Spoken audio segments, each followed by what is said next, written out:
Ayan,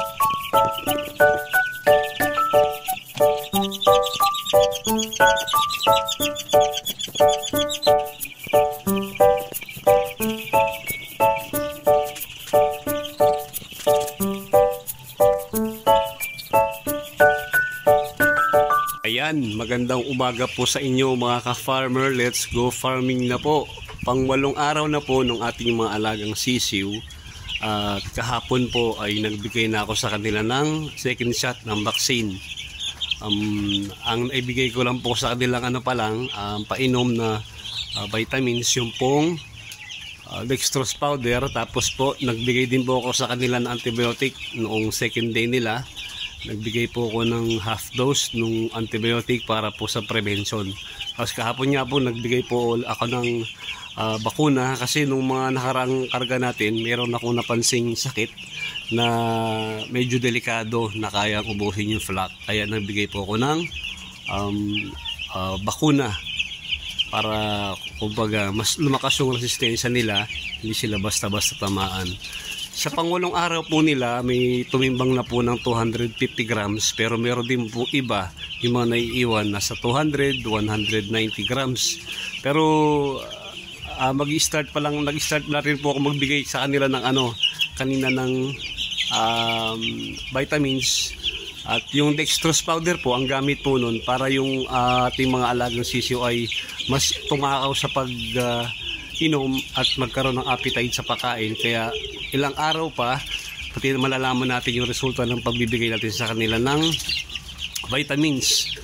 Basta po ang palatandaan ko po dito, pag umabot po ako ng 15 days tapos na po yung brooding period ko, pag umabot po sila ng kalahating kilo, mga 450 hanggang 500 grams, okay po yun.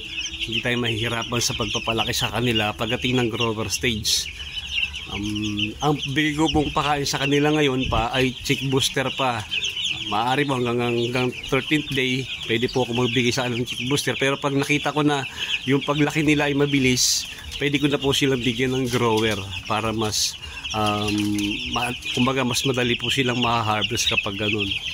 Ang napansin ko lang po sa ganitong klaseng kulungan o cage type, kapag medyo na-delay kayo ng kagaya po nung ako ay naglagay ng dayami, medyo na-delay po ako ng isang araw bago ako mapalitan o maalis yung dayami. May mga nakita agad akong bad effect sa kanila. Yung iba ngay medyo bumagal ang paglaki, pero karamihan naman sa kanila maganda po ang timbang. Ang maganda po kapag ganitong plastic matting tapos po naka cage type, malinis po yung sisiw. Maganda po ang kanyang balahibo, kita niyo yung kanyang itsura. Maayos pong tignan na hindi nyo maakalain na dugyot. Unlike doon sa malaking kulungan ko, pag gantong age pa nila, gantong araw, gantong edad pa lang nila, nakaano pa sila, nakabualaw pa sila o rice hull pa. Hindi medyo madumi po sila. Hindi po kagaya pag gantong gantong naka-cage type nga, lilinis po nila. Yung appetite po nila, nadagdagan na. Mas lumalakas na po silang kumain ngayon. At yung dumi nila ay medyo kumbaga solid na, kumbaga marami na. Kaya, ayan po yung aking ilalim. Yan pong siwang na yan. Diyan ko po kinakayod yung dumi. Nilalabas ko po para wag pamahay ng langaw. At least po maghapon, dapat maalis nyo na para hindi makat-attract o makatawag ng langaw, kasi po yung ipot ng manok pati yung feeds po na nahuhulog, pag nabasa po yan, ang amoy po ay medyo nakakahila sa mga langaw. Hindi naman po panggagalingan na langaw, po dyan, makakahatak lang, pero hindi kayo makakapag-produce ng langaw kasi ang paglabas po ng langaw sa dumi ng manok ay medyo matagal, ilang araw din bibilangin ninyo. Dapat everyday, at least kung maaari nga sana twice a day, dapat naglilinis tayo ng dumi ng ating mga alagang sisiw. Nakaraan po nag-brooding ako, nag-start po ako mag-brooding ay 2 layer po sila. Diwawali 150. Ang ginawa ko na lang po muna, ginawa ko po silang 100. Kahapon po nung ako yung nag-vaccine, inayos ko na sila. Ito po yung iba.